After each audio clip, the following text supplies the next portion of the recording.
Hey, remember the Capcom 5? When Capcom announced 5 apparently exclusive games for Nintendo's kind of failing at the time console, the Gamecube? Thank God the Gamecube has become known as a legendary system nowadays. We love a redemption story. And yes, this is not a Gamecube, it's a Wii, but isn't it crazy that they made this thing a Gamecube as well? You got everything you need right here. Well, as a lot of us know by now, ultimately what happened with the Capcom 5 is that none of these actually stayed truly exclusive to the GameCube, all except one, and, well, another one that actually was never released.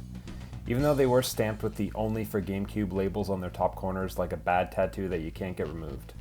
If these games actually remained exclusive to GameCube and weren't ported to PlayStation 2 as well, and for Resident Evil 4, every console ever made, they would have absolute legendary statuses nowadays. Even more than they already do. But granted, you still can't play most of these on modern consoles, but if they were strictly GameCube, you'd see the prices for these skyrocket more than they already have. I remember first reading about these 5 games in an article in Nintendo Power. God bless that perfect magazine. Rest in power. If you know, you know. But they did a 2-page spread about these 5 games, including screenshots of works in progress and a blurb about each.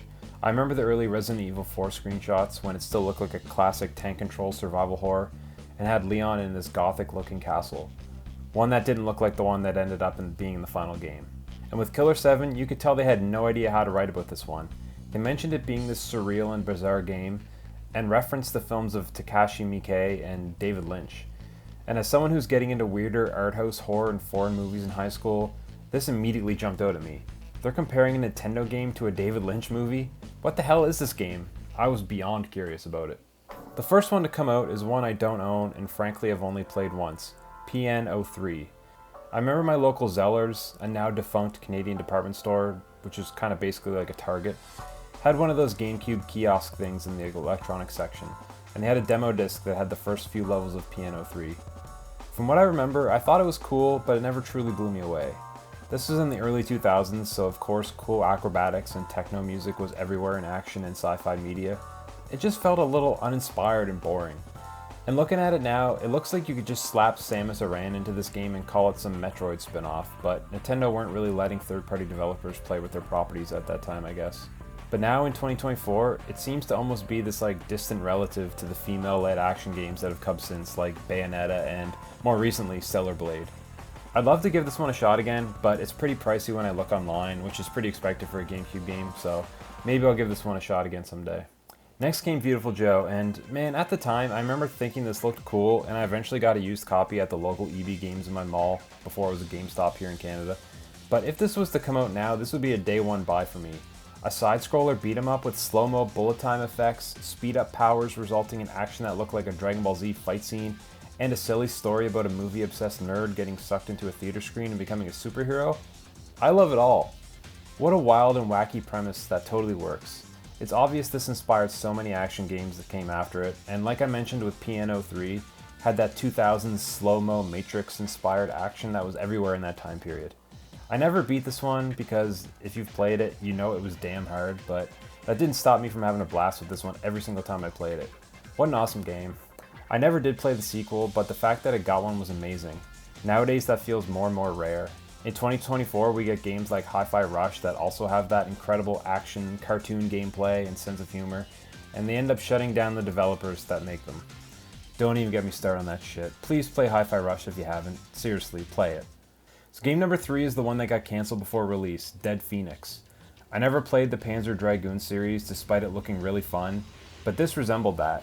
A cool flying shoot-em-up with a dragon. I can definitely see this one going on to become a cult hit if it ever came out. I wonder if there remains the code for this one somewhere, and if Capcom could ever revive it and put it out digitally as some lost relic.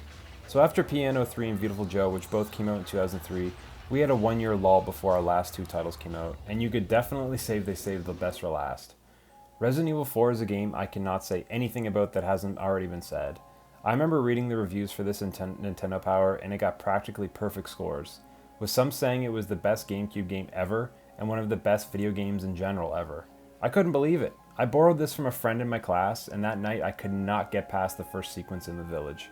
I'd get overwhelmed and die. It felt truly impossible. I chalked it up to me just not really jiving with the Resident Evil series, because I had the same experience with the GameCube remake of the first game. I rented it once and I got stuck and just gave up in frustration. But Resident Evil 4 felt different. The visceral and vicious nature of the action, and of course the new camera angle helped it feel that much more in control. I gave it back to my friend. I remember he laughed at me because I couldn't beat the village. Well, after that, I felt like I got bitten by the Resident Evil 4 bug. I felt like I was missing the hype, and I wanted to give it another shot. I went to the EB Games in the mall on a super dark and stormy night, and I saw a used copy on the shelf. I remember thinking, whoa, this game just came out not long ago. Either someone beat it and traded it in for $1.75 or whatever EB Games offered them in store credit, or they had the same experience as me and traded it in out of frustration. I knew I was taking a gamble buying it with my hard-earned money from my high school job, but I said, fuck it, I'm doing it. And that was one of the best choices in my gaming life I ever made. I was sucked to that game for the next few months. I knew I was playing video game history. And there's a reason this game got ported to a million other consoles. Why you can play it on virtually any system that came out after the Gamecube and PS2. And why it's still, almost 20 years later, referred to as one of the best games ever made. Nintendo Power nailed it with their review. They knew. For the 10 months that this game was exclusive to GameCube, I really wonder how many consoles were bought for Resident Evil 4 during that time alone. I want to end this segment with a small story, a true story about how addicted to this game I was. I was in high school and I had a girlfriend at the time who went to a different school than me. She lived about a half hour to 40 minutes away, and we didn't see each other during the week, so we did what any couple did during that time, and we talked on the phone on weeknights. So one night I'm playing Resident Evil 4 and I'm talking to her, bouncing the phone between my ear and my shoulder while I'm playing down in my basement. I was playing the part in the castle where you're in a hall with two of the Garrador enemies, the ones that can't see and have the big claws. And of course, to fuck with you, the game throws in a bunch of the castle cult enemies, so you have to make a bunch of noise fighting them, which draws the Garradors to you. It's an intense section. So I'm playing this part, and I said to her, you know what, when people ask me later in life what were some of the greatest things you ever did in your life, I'm going to tell them I played Resident Evil 4. And of course, she laughed at me. What a fucking dipshit I'm dating, she probably thought. So not long after that, she invites me to a birthday party for her grandmother on a Sunday afternoon. It's at this rec center fire hall, about a 10-minute drive from my house. It's a big family celebration, big supper kind of event. So she tells me to be there at 3 or 4 p.m. whenever it started. So I get ready, and then I see I have about an hour to kill beforehand. Well, might as well fire up some Resident Evil 4. So I'm playing and keeping an eye on the clock, and before I know it, I look up and I see I'm late. I don't remember how late, but I'm late. I hop in my vehicle and I bust my ass to get there. I remember walking in, the place full of people, and I see her sitting at a big table with her parents and a bunch of other people. I walk over to her, and her mom looks at me and says with an unimpressed smirk on her face, "Playing your game, were you?" I was like a deer in headlights. An embarrassed dork called out for my tardiness, and the worst part was that she knew exactly why. My girlfriend probably casually said, "Oh, he's probably playing his video game," or something like that. And how right they were. One of those cringe moments that will haunt me forever. But we broke up a few months later, and who's been there for me ever since? Leon S. Kennedy, baby. So, finally, we got Killer 7, which came out a few months later after Resident Evil 4. Just simply put, what a fucking game. It would require a very long time to explain this one, and I honestly could do a 2-hour rambling-ass video on this game alone. I remember finding some insane posts on a message board dissecting the plot and themes of this game that read like that Charlie Day meme of all the notes on the wall. And I remember thinking, this person probably understands the game more than Suda51, the guy who wrote and created the damn thing. It blew my mind and made me love the game even more. The elevator pitch for this one is an on-rails first-person shooter, third-person adventure game with Resident Evil-style puzzles, target-based shooting, and insane, absolutely batshit insane storytelling and presentation. This whole era was such an experimental and mature time for Nintendo when their console was competing with PlayStation 2 and Xbox as an actual competitor that could run the same games as its rivals. All these consoles were putting out mature M-rated games, and to think this premiered on a Nintendo console still kind of blows my mind. This game has too many dark and violent moments to even gloss over. It's scary and funny and nightmarish all at once. I fell in love with this one from the moment I got it, which is kind of a similar story to how I bought Resident Evil 4. The same EB Games in the mall. I was there on a Friday night with my friend, and we were both looking for GameCube games to buy. And I saw this one in the used section, and it was the same thought as Resident Evil 4. Did someone hate this and return it?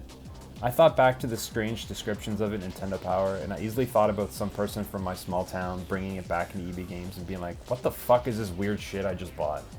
And EB Games refused the return, but instead forked over 85 cents for the trade and store credit. Well, I knew I was taking a chance on it, but my friend and I got our games and left.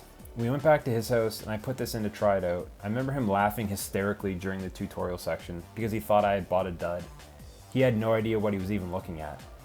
What the fuck is this? You press A to walk, and there's a dude in a bondage suit talking gibberish to you? Good luck, dude, you wasted your money. Well, joke's on that loser, because I fucking love this game, and I still do. Absolutely one of my favorites of all time, and like I said, come up to me at a party sometime and hand me a beer and I'll talk about Killer 7 for hours and hours. Just an absolute hell of a game, and one I'll never stop thinking fondly about. So, why I wanted to make this little video, this brings me back to a time when I really loved gaming. The Gamecube is always going to be one of my favorite consoles for many reasons, but I also have a lot of nostalgia for that time in my life, junior high going into high school, finding awesome, mature, and weird titles that appealed to my mature and weird tastes. I still love Nintendo for their goofy, colorful, kid-friendly appeal, but the fact that they made games for the big kids as well was always welcomed.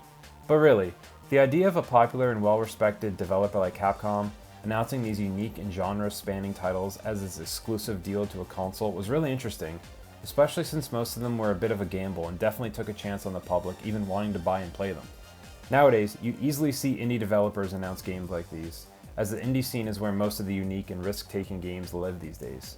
If you're looking for weird, kooky experiences like Killer 7, you're more apt to find something like that from someone like Devolver Digital, or any of the millions of amazing devs putting stuff up on itch.io. Console exclusivity is still a thing nowadays, despite a lot of games eventually getting multi-platform releases, and exclusivity can even be argued against as is not always being a great thing. But when it helps a console to form a unique identity, it can sometimes be cool. But that's just me rambling about the Capcom 5 because it felt like a cool thing to chat about, and I want to share my personal experiences with some of these legendary games. So, thanks for watching, see you in the next video.